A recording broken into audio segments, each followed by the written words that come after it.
Question. It's come to my attention, I've gotten a number of letters just recently. We've seen some recent press allegations that the IRS is targeting certain Tea Party groups across the country,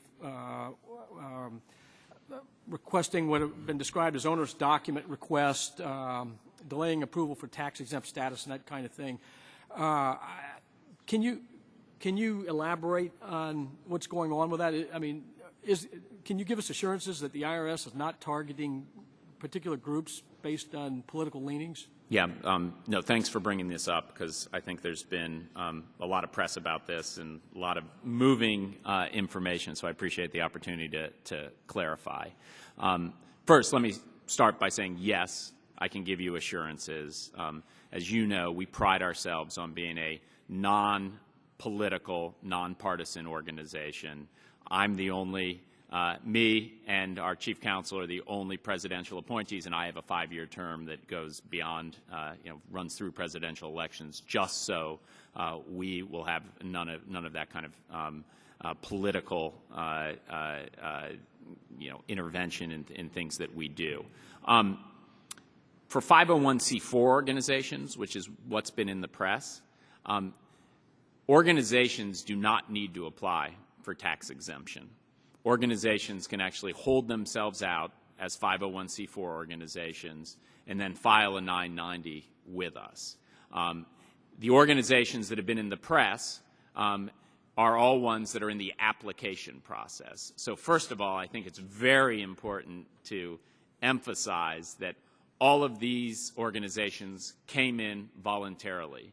They did not need to engage the IRS in a back and forth. They could have held themselves out, filed a 990, and if we would have seen an issue, we would have engaged, but otherwise we wouldn't. The basic rules around 501c4 organizations are that they need to be primarily engaged in promoting the common good and general welfare of their community. They can be involved in political and campaign activity, but it can't be their primary purpose. When people apply for 501c4 status, what we do is engage them in a number of questions about making sure that we understand their primary purpose around this and other sorts of engagement. And so what's been happening has been the normal back and forth that happens with the IRS. None of the alleged taxpayers, and obviously I can't talk about individual taxpayers and I'm not involved in these, are in an examination process. They're in an application process, which they moved into voluntarily. And so there's absolutely no targeting. This is the kind of back and forth that happens when people apply for 501c4 status. And finally, is it fair to say that there's been no change in IRS practice with regard to what triggers audits and so forth with regard to tax-exempt organizations as a whole? So as a whole, we have audits based on risk criteria, coverage requirements, et cetera.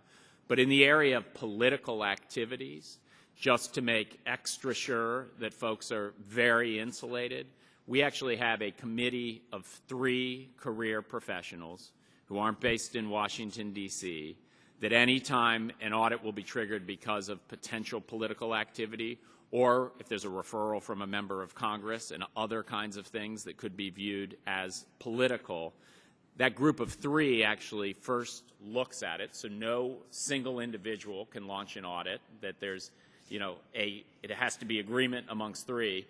Then the decision would be made for an audit based on resources, risk, allegations, facts, et cetera, and it would be shipped out to an auditor to do that audit.